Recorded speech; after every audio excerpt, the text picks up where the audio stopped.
आदाब नाज़रीन, career counselling का एक और एपिसोड लेकर आपका मेज़बान रहमत कलीम आपकी खिदमत में हाजिर है। नौजवानों की एक बड़ी तादाद आज बेरोज़गार है और उससे कहीं ज़्यादा बड़ी तादाद ऐसी है जो अपने करियर और अपने मुस्तकबिल को लेकर फ़िक्रमंद है।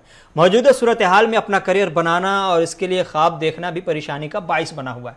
वजह एक नहीं बल्कि बहुत सारे असबाब ऐसे हैं जिनकी वजह से आज का नौजवान करियर को लेकर बेचैनी के दौर से गुजर रहा है। इसीलिए ये प्रोग्राम उन तमाम नौजवानों की रहनुमा में बहुत ही ज़्यादा मुआविन साबित हो रहा है जो अपने करियर को लेकर काफ़ी परेशानी के शिकार हैं। ऐसे नौजवान जो अपने करियर को लेकर खुद से बड़े बड़े सवालात पूछ रहे थे, अब उनके सवालात के जवाबात हम इस प्रोग्राम से देने की हत्तल मकदूर कोशिश कर रहे हैं। यही वजह है कि जब हमने ये प्रोग्राम शुरू किया, पहले ही दिन से नौजवानों के तासुरात सामने आने लगे, उनके सवालात भी सामने आए और उन्होंने इस प्रोग्राम को देखने के बाद अपने करियर के हवाले से जिस किस्म के तजब्बुत के शिकार थे उससे उन्हें राहत मिली। नौजवानों की बढ़ती दिलचस्पी को देखते हुए हम भी अपने इस सिलसिले को मजीद आगे ले जाने के लिए मजबूर हैं, क्योंकि हमारा काम आपकी मदद करना, आप तक इन्फॉर्मेशन पहुंचाना और आपके दर्द का दरमा तलाश करना। तो परेशान हाल नौजवानों की रहनुमाई पर मबनी करियर काउंसलिंग का नया एपिसोड नई शख्सियत के साथ आपकी खिदमत में हाजिर है। और आज इस प्रोग्राम में जो हमारे मेहमान हैं वो किसी तारुफ के मोहताज नहीं हैं। बहुत ही कम वक्त में उन्होंने जो तरक्की और कामयाबी हासिल की हैं वो बहुत ही कम दूसरों के हिस्से में आती हैं। कार्नी टेक्नोलॉजी सर्विसेज और कार्नी कंसल्टेंसी सर्विसेज के CEO और founder, Azad group of college Lucknow के IT and digital adviser Mohammad Israr Alam आज के प्रोग्राम के मेहमान हैं। इसरार साहब, आपका बहुत बहुत शुक्रिया वक्त निकालने के लिए। आपका बहुत बहुत शुक्रिया करीम साहब, हम मुझे इस प्रोग्राम में मदद करने के लिए। इसरार साहब, सबसे पहला और सीधा सवाल तो ये है कि आज का नौजवान किस किस्म की परेशानी का शिकार है? आज का, चूँकि आपको रोज़ाना एक्सपीरियंस होता होगा, किस किस्म के मसाइल के से नौजवान गुजर रहे हैं, उन नौजवानों के सामने किस किस्म के चैलेंजेस हैं आपकी नज़र में? देखिए, आज का नौजवान दो मसले से बहुत लाचार है जी। एक तो हमारे मुल्क में पहले से ही बेरोजगारी उरूज पे थी जी, काफी, और पिछले 1.5 सालों में इस कोविड पैंडेमिक ने उसकी कमर तोड़ दी जी। या कह ले कि कफन in the nail in the कफन जी। कि अब जो भी कंपनीज हैं, चाहे वो प्रोडक्ट ओरिएंटेड कंपनी है, सर्विस ओरिएंटेड कंपनी है, every company have to change their approach. जी। अब आप देखें कि आज घर पे बैठे बैठे लोग मोबाइल से दवा मंगा ले रहे हैं, बाजार करते हैं, तो हर कंपनी से लोगों को निकाला भी जा रहा है। जी। सो एक तो नौजवान जो थे जिनके पास जॉब नहीं थी वो तो बहरहाल परेशान थे ही। जी। अब एक परेशानी और लाहक आ गई इस पैंडेमिक ने कि जॉब को और इन्होंने कर्टेल कर दिया है। जी। जी। बट क्या सब कुछ इतना अंधेरे में है कि कुछ आगे उजाला नहीं है? ऐसी बात नहीं है। इंशाल्लाह मैं अपने आपके इस चैनल के प्रोग्राम के जरिए से मैं कोशिश करूंगा कि मैं हर मौके पे रोशनी डाल पाऊं। और पहले ही मैं बता दूं कि किसी को भी परेशान होने की जरूरत नहीं है। जी। The good point is there is ample amount of job opportunities present, but यही बात है कि the right person should be present at the right place at the right time। जी। सही बंदा सही जगह पे सही वक्त पे होना चाहिए। जी, बिल्कुल। तो ये तीन कड़ी कैसे जुड़ पाएगी, और ये जितना आसानी से मैं बता रहा हूँ क्या इतना आसान होगा? तो इंशाल्लाह आई विल ट्राई कि मैं इस प्रोग्राम के जरिए से मैं जितनी बातों को रोशनी डाल पाऊँ, मैं कोशिश करूँगा इंशाल्लाह मैं बता पाऊँ आपके नाज़रीन को। इसरार साहब, आज का नौजवान अपने करियर को लेकर शॉर्टकट फार्मूला की तलाश में है। आपने बहुत कम वक्त में बड़ी कामयाबी हासिल की है। एक तो इसका राज क्या है और करियर बनाने में किस किस्म के जद्दोजहद का सामना करना पड़ता है? देखिए, ये वर्ड ही बहुत खतरनाक है, शॉर्ट। जी। हमारे करियर को भी 13 साल अल्लाह के शुरू हो गए। We have started our career in 2008 में जी। और आज 2021 से 13 साल हो गए हैं। तो ये 13 साल हर दिन, हर महीने और हर साल एक नया एक्सपीरियंस हुआ है वो करके। जी। बट ये समझना कि दुनिया में, जिंदगी में कोई भी चीज शॉर्टकट नहीं है। जी। इनफैक्ट शेयर मार्केट का मैं एग्जांपल देना चाहता हूँ आपके नाज़रीन को समझने के लिए कि अगर कोई भी मार्केट कंपनी अगर ये जंप करती है तो ये इसका पीक हो गया और ये गिरती है। जी। तो एक जमीन पे बैठे हुए आदमी को गिरने का जो दर्द और एक आसमान से गिरने का जो दर्द है, दोनों इक्वल नहीं हो सकता है। बिल्कुल। तो पहले मेरी दरखास्त है, इल्तिजा है, रिक्वेस्ट है सारे नाज़रीन से कि प्लीज शॉर्टकट के चक्कर में ना पड़े। जी जी। ये हमारे मुल्क का और ये कह ले एशिया का बहुत बड़ा ये प्रॉब्लम है कि हर कोई क्विक सक्सेस चाहता है, and there is no concept called quick success in today's time, believe me. जी जी। हम 13 साल से चला रहे हैं कंपनी को, और मैं खुद पर्सनली अपने एचआर राउंड में बैठता हूं जो कंपनी में हम लोग हायरिंग करते हैं। जी जी। So we always try to take the candidate who exactly have the basic information. जी जी। और ये मामला सारे के साथ है। तो पहले मैं बात करता हूँ कि शॉर्टकट कुछ नहीं है। जी जी। कुछ शॉर्टकट नहीं, ये मिथ है। अगर कोई बोलता है कि 6 दिन में ये कर ले, 10 दिन में पैसे डबल, ये जो भी चीज है जी, ये बिल्कुल हमें शेख चिल्ली की जो ख्वाब थे रसूलुल्लाह नसरुद्दीन का, वही कंसेप्ट है कि ये ख्वाब है ये बिल्कुल, और ये आंख खुले हुए आंख से हम लोग देख के अपने आप को बेवकूफ बना रहे हैं। जी बिल्कुल, बड़ी मुश्किल से होता है चमन में दीदवर पैदा, ये हम ज़माने से बचपन से ही शेर सुनते आए हैं। खैर, इस तरह से आप दुनिया आज ग्लोबल विलेज बन गई है। टेक्नोलॉजी के इस दौर ने दूरियों को ख़त्म कर दिया है। आज आईटी के शोबे में कितने मौके हैं, चूँकि आप खुद कार्नी टेक्नोलॉजी के सीईओ हैं, चलाते हैं, आपके पास अच्छा तजर्बा है और आप ज़मीनी हकीकत से भी वाकिफ़ हैं। देखिए, मैं आपको बताऊं कि ग्लोबल विलेज का चक्कर जो है ये बहुत पहले हो चुका था जी। आज तो हम लोग ग्लोबल विलेज नहीं, ग्लोबल मोहल्ला बोले जी। क्योंकि अब मेरी कंपनी में खुद भी जो मेरे क्लाइंट्स हैं वो 80% क्लाइंट बाहर तरह इंटरनेशनल क्लाइंट्स हैं, यूएस, कनाडा, ऑस्ट्रेलिया, सिंगापुर। जी। ठीक है, और ये आपको जब बात करेंगे तो आपको पता चलेगा कि दुनिया में लोग होते सब हमारे जैसे ही हैं। जी। हाँ, अलग अलग मुल्कों में अलग अलग स्टैंडर्ड है। हमारे यहाँ जो चीज बिल्कुल हम सोच नहीं सकते हैं वो यूएस में या ऑस्ट्रेलिया में बहुत आम है। राइट।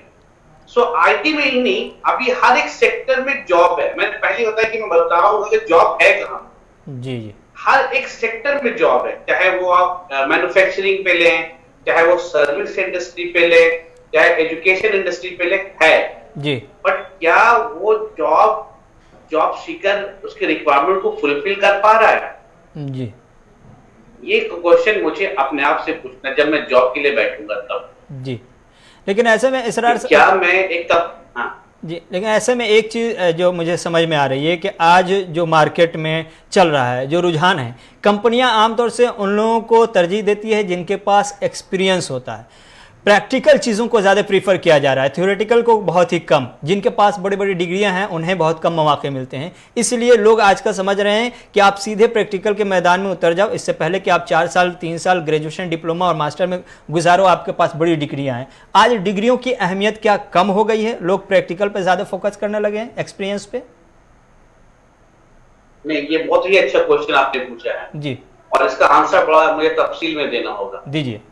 देखिए, मेरी खुद की जो पढ़ाई है वो हमने बैचलर ऑफ कंप्यूटर एप्लीकेशन किया है, मास्टर ऑफ कंप्यूटर एप्लीकेशन किया है और एमबीए भी किया है। जी। ठीक है, बट जैसा कि बताया जाता है हिंदुस्तान में हर साल इतने इंजीनियर निकलते हैं जितना कि फिनलैंड की आबादी एक मुल्क की। जी जी। बट जब वो बच्चा इंजीनियरिंग की डिग्री को लेके बाहर निकलता है जी, तो बाखुदा सिवाय 5 से 10% बच्चों के जी, 90% बच्चे के पास वो सिर्फ डिग्री की कागज होती है, सिर्फ। जी। मैं एक प्रैक्टिकल एग्जांपल देना चाहता हूँ। जी। आपने बोला कि सारी कंपनियां एक्सपीरियंस लेना चाहती हैं, बिल्कुल सही है, बट कंपनियां प्रेशर भी लेती हैं। हमारी कंपनी में खुद हम लेते थे जी। और हमने भी बंद किया। क्यों? क्या मैंने बोला कि मैं बीटेक सीएस का बच्चा मांगता हूं और बीए इंग्लिश ऑनर्स, 2 अलग कोर्सेज हैं। जी जी। अब मैं चाहता क्या हूं, मेरे एचआर राउंड में, इंटरव्यू के राउंड में बच्चा ये मुझे बताए कि उसने बीटेक के 4 सालों में जी 30-40 किताबें पढ़ी हैं। कोई एक किताब बताए जो उसने सबसे उसका फेवरेट, इसको बोलते हैं फेवरेट सब्जेक्ट। जी। वो सब्जेक्ट वो बताया कि ये मेरा फेवरेट तो चलिए, ये मैंने बताया कि मेरा सब्जेक्ट है जी वेबसाइट डिजाइन फॉर एग्जांपल। जी जी बिल्कुल। अब हमारे जो इंटरव्यू में जो कंपनी लेती है उनको पता कि ये बच्चा कॉलेज से निकला है, उनको मार्केट के बारे में नहीं पता है। जी जी। तो हमें क्या देखना होता है कि इस बच्चे को क्या वेबसाइट का बेसिक बात पता है, क्या ये बच्चा जानता है कि वेबसाइट पे क्या क्या चीज बेसिक होती है, नेसेसिटी होती है। जी। अब क्वेश्चन पूछा गया कि बताइए कि वेबसाइट की बेसिक फाउंडेशन क्या है, जो आपने किताब में पढ़ी है। बच्चा सर बोलता है, ओह पढ़ा था सर, आप ऐसा नहीं कर सकते। अगर आपने बोला कि ये मेरे फेवरेट सब्जेक्ट है जी और बिल्कुल। इस पे मेरा एक्सपर्टीज है, तो मैं क्या उम्मीद करूंगा कि आप एक बेसिक बात तो बताएं मुझे। जी आपसे कोई सवाल जवाब नहीं किया जा रहा कि आप लिखे, एग्जामिनेशन नहीं है, ये पूछताछ हो रहा है। जी जी कंपनी सिर्फ जानना चाहती है बच्चे ने पढ़ा है कि नहीं, और तब अफसोस के साथ बोलता हूं बच्चे ने पढ़ा नहीं। जी और इसका एग्जांपल और देता हूं आपको, क्योंकि मैं स्पीकर रहा हूं, अलग अलग यूनिवर्सिटी में जाता हूं फीस देने के लिए। जी तो अभी मैं दिल्ली में गया था, मैं यूनिवर्सिटी का नाम नहीं बताना चाहता हूं, तो गलत बात हो जाएगी। जी जी तो मेरे सामने बीटेक, एमसीए और एमएससी आईटी के स्टूडेंट बैठे हुए थे, 300 प्लस। जी तो जब मैंने कुछ बेसिक क्वेश्चन पूछा तो बच्चों ने, मैंने पूछा कौन सी बुक पढ़ते हैं आप लोग। हर सब्जेक्ट का बुक होता है, वो बुक मुझे आज भी याद है कि डेटाबेस के लिए कॉर्ट्स का, सी के लिए इनका। तो उन्होंने जवाब जो दिया कि नहीं हम लोग तो गाइड पढ़ते हैं। जी हमने गाइड क्या होता है ये? बोले वो जो नोट्स होती है वो मिलते हैं, उससे पढ़ के हम लोग पास हो जाते हैं। So when you have engineer like this, जी you can't find in job. Please ये आप अपनी नींद से जागे, ये आप सेक्चुअली के वो जिंदगी गुजार रहे हैं जी कि आपने डिग्री मिली। डिग्री के लिए जॉब नहीं है सर, जी। नॉलेज के लिए जॉब है। नहीं तो क्या कंपनियों की एक पॉलिसी, नई पॉलिसी ये नहीं है कि जो काम बीटेक वाले अगर 25,000 रुपये लेकर कर रहे हैं वही काम 10 से 15,000 में डिप्लोमा होल्डर कर दे रहे हैं? तो क्या ये जो अभी जो चलन बढ़ा है, और हम इसके कुछ गवाह भी हैं चूंकि हमारे जानने वाले भी कई शिकार हुए हैं इसके, तो क्या एक कंपनियों ने ये पॉलिसी नहीं बनाई कि हमें काम से मतलब है, डिग्री आप बीटेक ना लाकर हमें डिप्लोमा दो? बिल्कुल, ये इनफैक्ट ये हमने कार्य टेक्नोलॉजी में भी की है जी अभी मैं कैलकाटा ऑफिस में हूँ, दिल्ली भी ऑफिस है मेरी। जी। तो मेरे कैलकाटा ऑफिस में 90% जो एम्प्लॉय हैं उनमें से कोई भी बीटेक नहीं है, जी जी जबकि मेरी टेक्निकल कंपनी है। So yes it is very important, मगर अगर बीटेक का बंदा मुझे मिले, वो टेक्निकल मिले, तो वो लिए मेरे को चेरी ऑन द केक है जी। बट अब ये किसी कंपनी ने नहीं पैरामीटर सजा रखा है कि बीटेक ही चाहिए मुझे। नहीं जी, ये वो दौर खत्म हो गया। नहीं नहीं, बीटेक चाहिए की बात नहीं है, बात आकर यहाँ पर रुकती है कि सैलरी आप क्या पे कर रहे हो। सैलरी पर आकर ही कंपनियों ने जो पॉलिसी इख्तियार की है वो ये है कि अगर हम 25,000 में बीटेक वाले से लेकर के बीटेक वाले को हायर करके काम करा रहे हैं तो वही काम 25,000 में दो क्या डिप्लोमा होल्डर को लेकर करा सकते हैं। इसलिए बीटेक वाले मारे मारे फिर रहे हैं, डिप्लोमा वाले के लिए मौके कुछ हद तक पैदा हो पा रहे हैं। नहीं, जमीनी हकीकत कुछ और भी है रहमान साहब, जी बताऊं बताइए। आपको। जी दिल्ली एनसीआर की बात कर रहा हूँ जी। बीटेक के स्टूडेंट छोड़िए, एमबीए के स्टूडेंट 6-6 और 8-8 हजार रुपए के सैलरी पे काम करने को मजबूर है। जी जी बिल्कुल बिल्कुल। और ये प्रीमियम जिनको कैंपसिंग नहीं हुई है, जिन्होंने लोन लेके पढ़ाई की है, वो घर से बाहर दिल्ली, गुड़गांव, नोएडा में रहते हैं जी। अब वो घर से कितने दिन तक पैसे मांगेंगे? तो अब उनके लिए दो ही रास्ता है, या घर वापस चले जाएं जो जा नहीं सकते जी। तो भी जो नौकरी मिल रही है 6,000 8,000 मैंने देखी है, और ये एक्सप्लॉयटेशन है, बट ये उनकी भी गलती है क्योंकि उन्होंने अपना स्टैंडर्ड सेट नहीं किया है। बीटेक की डिग्री है, एमबीए की डिग्री है, बट वो उन्होंने जस्टिफिकेशन नहीं दे पाया उस डिग्री को। अच्छा, अब एक दूसरा सवाल मेरे जहन में आ रहा है। गुज़श्ता दिनों एक रिपोर्ट सामने आई थी जिसमें बताया गया था कि साल 2022 तक आईटी के शोबे में बड़े पैमाने पर बेरोजगारी आने जा रही है। चूंकि HCL और टेक महिंद्रा जैसी बड़ी 5 कंपनियों के नाम भी दिए गए थे उसमें कि ये कंपनियां अपने यहाँ मुलाजिमों की तादाद कम करने वाली है और उसकी तादाद भी 3 मिलियन बताई जा रही है। इसके पीछे की जो वजह बताई गई वो मैं आपको बता दूं कि रोबोट को बताई जा रही है, चूंकि रोबोट ही वो काम, एक ही रोबोट 10 एम्प्लॉय के बराबर काम करने वाला है। ऐसी रिसर्च सामने आई है और रिपोर्ट आई। इसकी वजह से बड़ी कंपनियां अपने मुलाजिमों की तादाद और उनकी तनख्वाहों को भी कम करने वाली है आइंदा 2022 तक। क्या रोबोट आईटी सेक्टर में मुलाजमत के मौके को कम करने जा रहा है? ये जो रिपोर्ट आपने देखी है वो पिछले हफ्ते की रिपोर्ट है, ठीक है जी। और ये रिपोर्ट 50% सही है, 50% गलत, इसलिए कि नैस्कॉम जो है इंडिया में एक बहुत बड़ी बॉडी है जो आईटी से रिलेटेड है। जी जी जी। और कार्य टेक्नोलॉजी नैस्कॉम की एक मेंबर कंपनी भी है। हम लोग we are NASSCOM member company जी। तो जब ये रिपोर्ट आई थी तो मैंने नेस्कैफ के ग्रुप में लिखा था कि what is how true it is, तो उन्होंने बताया नहीं ये गलत है। दो चीजें बड़ी इंपॉर्टेंट जाननी जी। क्या एआई, जिसको आर्टिफिशियल इंटेलिजेंस या रोबोट आम भाषा में कह लें, लोगों की जॉब कम करेगी? एक मसले पे हाँ, बिल्कुल। बताइए कौन सा मसला? जैसे आपको मैं बिल्कुल सिंपल एग्जांपल दूं कि अगर कार्निक टेक्नोलॉजी के वेबसाइट पे आए तो अगर मैं चैट लगा देता हूं जिसको बोलते हैं एक एआई चैट, एआई चैट या रोबोट चैट क्या करता है कि आप रात को 2 बजे, मैं जागा हुआ नहीं हूं, बट अगर कोई रात को 2 बजे आके कुछ सवाल पूछता है तो वो रोबोट मेरे बिहाफ में जवाब दे सकता है जी।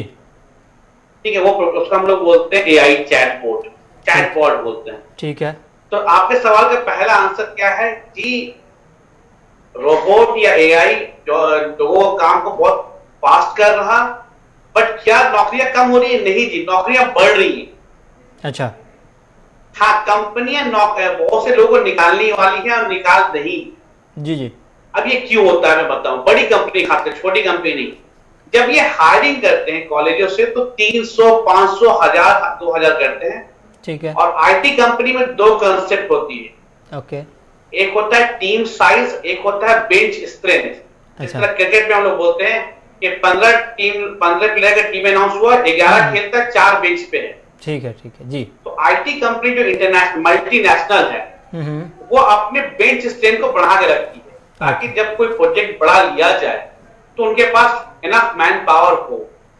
ठीक। बट क्योंकि इस पैंडेमिक ने सारी कंपनियों को सिखाया और टेक्नोलॉजी आगे बढ़ रही है कि कैसे हम लोग बेंच स्ट्रेंथ को घटा के अपना पैसा बचा सकते हैं, क्योंकि जो बंदा बेंच पे है और उसके पास काम नहीं है तो वो काम क्या करती कंपनी में? डॉक्यूमेंटेशन का काम या कोई भी रियल प्रोजेक्ट पे नहीं, ऐसा काम जिससे कंपनी को कुछ फायदा नहीं हो रहा। But because their multi $1 million company they can afford जी। अगर आप मुझे बोले कार्निक टेक्नोलॉजी पे बेंच स्ट्रेंथ क्या, मैं बोलूंगा 0 है, मेरे पास इतने एम्प्लॉय सब काम कर रहे हैं। बट ये कंपैरिजन सिर्फ एमएनसीज के लिए है।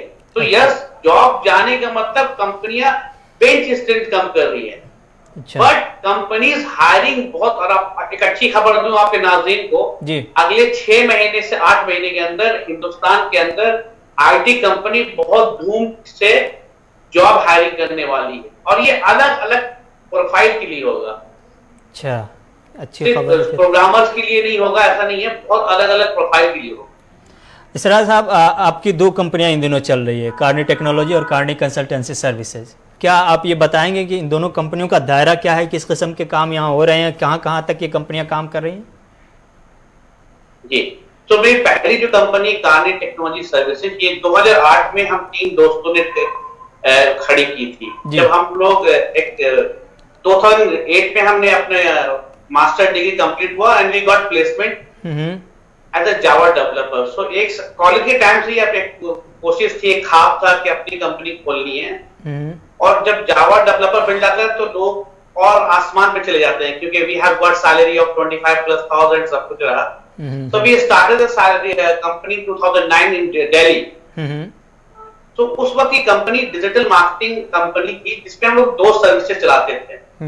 और दरअसल सिर्फ उस वक्त इंडिया में कुछ ही स्टेट ऐसे थे जिनको डिजिटल मार्केटिंग का रियल स्कोप पता था। फिर दिल्ली, हैदराबाद, चेन्नई, गुड़गांव ये सब थी। और ऑफकोर्स कलकत्ता भी थी, बट बहुत कॉमन नहीं था।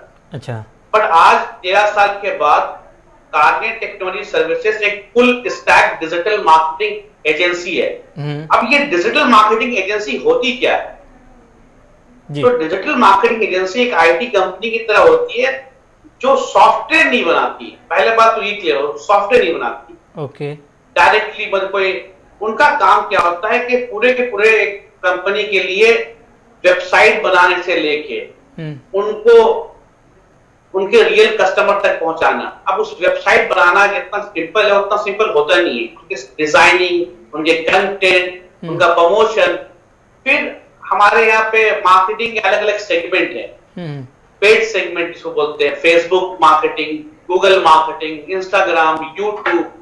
तो डिजिटल मार्केटिंग एजेंसी का कंसेप्ट होता है आज के टाइम में, खासकर इस पैंडेमिक ने पूरे हिंदुस्तान में आम लोगों तक पहुंचा दिया कि डिजिटल मार्केटिंग क्यों इंपॉर्टेंट है। जी जी। कि आज आप घर बैठे हैं और आपके पास किराना की दुकान है, तो आप कैसे बेचेंगे?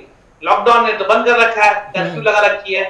तो if you have a store online, आप अपने इलाके में बेच सकते हैं। ओके। तो डिजिटल मार्केटिंग, हमारी जो कंपनी कार्य टेक्नोलॉजी, वो आपके सपोर्ट पे खड़ी होगी कि आपका किराना का दुकान है, आप एक बुटीक है, आप केक शॉप चलाते हैं, आप कुछ भी करते हैं, ओके। आपके पास एक डिजिटल प्रेजेंस है कि नहीं। जी जी। तो हमारे यहाँ पर पूरा काम जो, अब ये क्यों मैंने बताई थी आपको कि हमारा जितना भी काम होता है वो इंटरनेशनल लेवल पे होता है। इसका रीजन ये था कि जब हमने स्टार्ट किया था तो मुझे इंडिया में क्लाइंट नहीं मिल रहा था, ये हमारी मजबूरी थी। ओके। उस वक्त लोगों को समझाना बड़ा मुश्किल था कि देखिए क्या काम करते हैं हम। इनफैक्ट हमारे रिश्तेदार पूछते थे कि क्या काम करते हो? अच्छा, इंटरनेट का काम करते हो? तो ऐसे पूछते थे जी। इनफैक्ट पढ़े लिखे लोग, मतलब जो अच्छे पोजीशन पे हैं, अच्छा ये इंटरनेट का कुछ काम करते हैं। जी। आज बोलना डिजिटल मार्केटिंग एजेंसी ओनर या डिजिटल मार्केटिंग स्ट्रैटेजिस्ट बहुत आसान है मेरे लिए, बट आज से 13 साल पहले मेरे अपने रिलेटिव को डाउट था कि पता नहीं ये काम अच्छा खासा सॉफ्टवेयर इंजीनियर जॉब छोड़ के ये क्या काम करने बैठा है। अब क्योंकि वर्ड इसके अंदर मार्केटिंग का है, तो मार्केटिंग का कंसेप्ट लोग बहुत मिसअंडरस्टूड करते हैं। अच्छा कि सेल्स तो नहीं है, सेल्समैन तो नहीं है। तो ये कंसेप्ट है। हमारी जो दूसरी कंपनी है ताने कंसल्टेंसी सर्विसेज जी, इसको 2013 में हमने स्टार्ट किया, और इसके स्टार्ट करने का रीजन क्या था मैं बताऊं। जब हमने 5 साल हो गए कंपनी खोले हुए, तो 2004 साल, तो हमने एक चीज देखा हमने कि जो एम्प्लॉय को हम ले रहे हैं, इवन एक्सपीरियंस्ड एम्प्लॉय को जी, उनको भी इंटरनेशनल स्टैंडर्ड के बारे में पता नहीं है। काम उनके पास एक्सपीरियंस है, उन्होंने काम किया हुआ है जी जी, और बहुत से जो बेसिक पॉइंट है जो उनको पता नहीं है, तो उनको हमें जॉब भी, सैलरी भी देनी पड़ रही थी और ट्रेनिंग भी देनी पड़ रही थी। अच्छा। तो हमने सोचा क्यों ना हम एक ऐसा कंपनी खोले जहां पे लोगों को डायरेक्टली बताएं कि भाई एक्चुअल में क्या काम आपको जानना चाहिए इस इंडस्ट्री में आने के लिए। मार्केट में 10 किस्म के कोर्सेस हैं, 10 लोग 10 बातें कर रहे हैं, आप वो सब ना करें, आपको ये बेसिक बातें पता हो, ये ट्रेनिंग करें और यहाँ पे आके काम करें। तो कार्ने कंसल्टेंसी का जो स्टार्ट है वो इसी प्रॉब्लम को सॉल्व करने के लिए कि मार्केट डिमांड क्या करती है और आपके पास क्या रिक्वायरमेंट है, वो दोनों मैच कर पाए, तो you will got a job. Israr साहब, ये सवाल मैंने इसीलिए किया था ताकि मैं ये आपसे पूछ सकूं कि क्या आपकी इन दोनों कंपनियों में फिलहाल नौजवानों के लिए नौकरी के मौके हैं या नहीं, अगर हैं तो किस किस्म के नौजवानों के मौके मिलेंगे और क्या करना होगा? अभी आज मैं बताऊं, आज ही मैंने कंसल्टेंसी में से मुझे फोन आया 2 बजे, HR कंसल्टेंसी की वैकेंसी है, तो मेरे पास कैंडिडेट है। मैंने बोला आप कैंडिडेट ना भेजें, आई हैव 2 वैकेंसीज। वन जिसको बोलते हैं हम लोग डिजाइनर। अब ये डिजाइनर क्या होता है? आम भाषा में सबको लगता है फोटोशॉप जानने वाला डिजाइनर, नहीं जी, एक ऐसा बंदा या बंदी जिसके अंदर क्रिएटिविटी हो, क्योंकि मैं आपको क्रिएटिविटी नहीं सिखा सकता हूं, मैं आपको टूल सिखा सकता हूं, मैं आपको बता सकता हूं, बट एक बंदे के अंदर जो खुद की इनबिल्ट क्रिएटिविटी होती है वो हो डिजाइनिंग फील्ड में। जी जी, क्योंकि आजकल हर कुछ जो आई कैचिंग होता है वो प्रेजेंट करना पड़ता है based on lot of concept. तो पहला वैकेंसी जो है वो डिजाइनर का है, जिसको हम लोग बोलते हैं इलस्ट्रेटर डिजाइनर, क्रिएटिव डिजाइनर, और दूसरी जो वैकेंसी हमारे यहाँ पे है वो है PHP डेवलपर की। अभी जो ये इस महीने चल रही है 2 वैकेंसी। अच्छा। अगर एक बंदे के पास एक्सपीरियंस है PHP और वर्डप्रेस जावास्क्रिप्ट के जानते हैं, उनको पता है वेबसाइट बनाने के लिए, तो yes you have a job with us.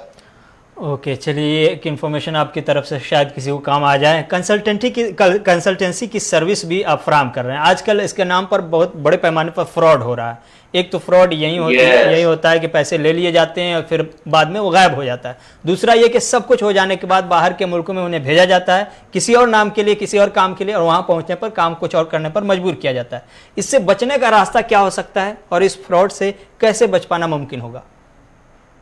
देखिए 2 चीजें इसके अंदर जी। पहले मैं तो क्लियर करूं कि हमारी जो कंसल्टेंसी है वो मैं किसी फॉरेन क्लाइंट के नहीं करता।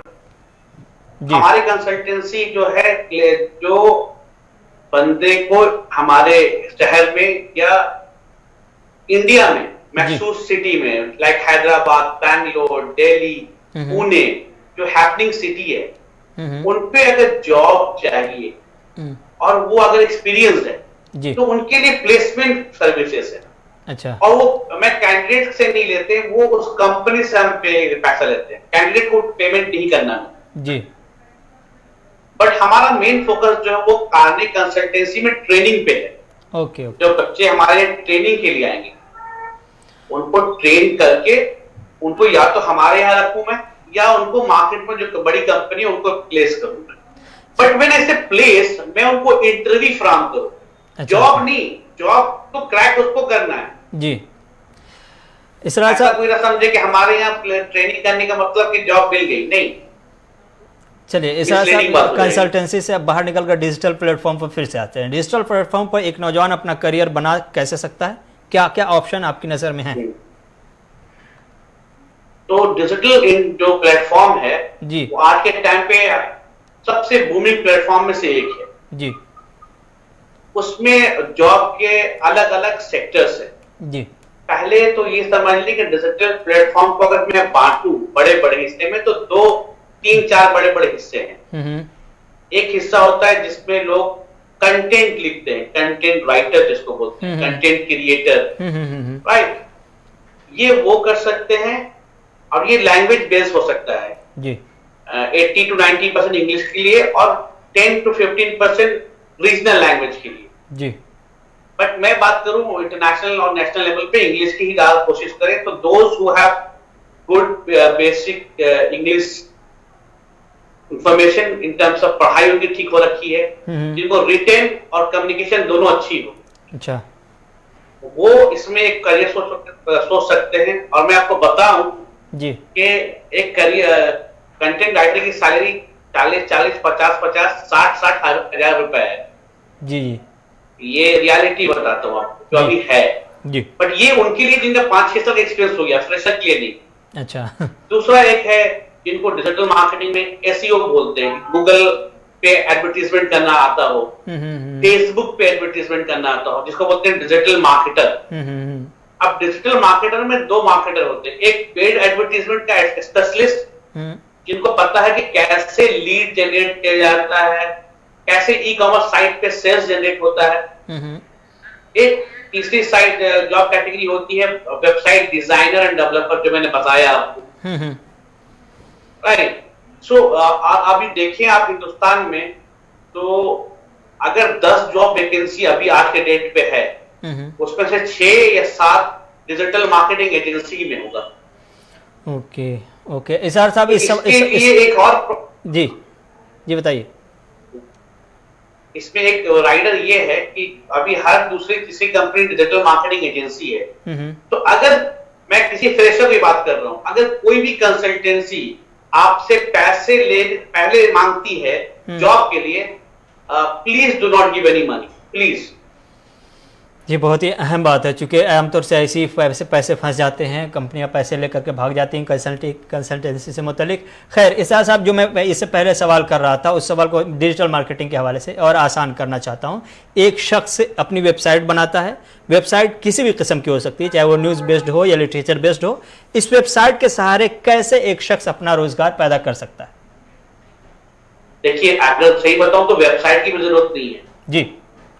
मैं आपके फेसबुक पेज से आपके बिजनेस को बढ़ाया जा सकता है। ओके। वेबसाइट तो एक स्टैंडर्ड है, जिस तरह आज मोबाइल नंबर एक स्टैंडर्ड है, उसी तरह एक बंदा या बंदी जिसको अपना बिजनेस कारोबार बढ़ाना है, उसके पास एक वेबसाइट होनी चाहिए। हमने कैलकाटा में ऐसे 2 लेडी हैं जिनके पास वेबसाइट नहीं था और वो केक बनाती थी, केक, ठीक है, और उनके पास फेसबुक अकाउंट था। हमने उनके फेसबुक अकाउंट से एक फेसबुक पेज बनाया और उस वहां से प्रमोट करके उनके केक बिजनेस को हमने बढ़ाया है। अच्छा। हाँ, बट वेबसाइट के थ्रू बिजनेस कैसे बनाया जाता है मैं बताता हूँ। एक वेबसाइट क्या है? एक वेबसाइट आपके और आपके यूजर के बीच में एक इंटरफेस है जी।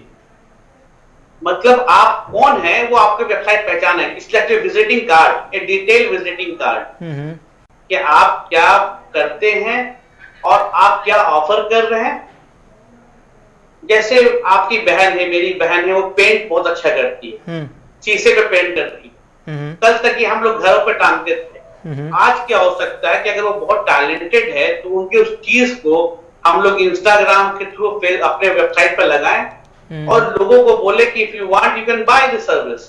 ओके, उसके लिए हम लोग इंस्टाग्राम मार्केटिंग करते हैं और उस कस्टमर तक पहुंचते हैं जो कस्टमर उस चीज पे इंटरेस्टेड होता है, जिसको हम बोलते हैं target based marketing. Okay, okay.